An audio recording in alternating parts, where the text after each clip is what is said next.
ជំរាបសួរនិងសូមគោរពដល់ពុកម៉ែបងប្អូនទាំងអស់គ្នាដែលចូលមកកាន់ Channel របស់ Admin ដើម្បីទស្សនាវីដេអូតម្រុយឆ្នោតយួន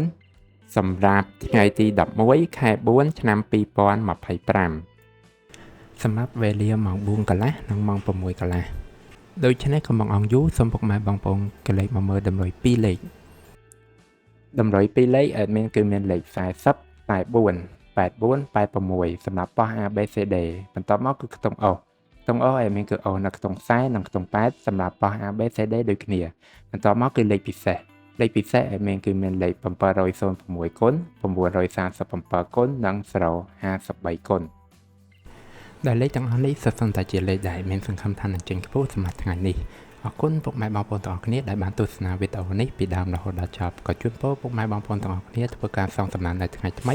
ទទួលបាននូវការហេងឆ្នះចំទាំងអស់គ្នា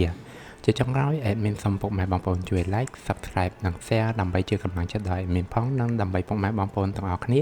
ទទួលបាននូវវីដេអូថ្មីបានឆាប់រហ័សផងដែរដូច្នេះ Admin សូមជម្រាបលានិងជួបគ្នានៅវីដេអូក្រោយ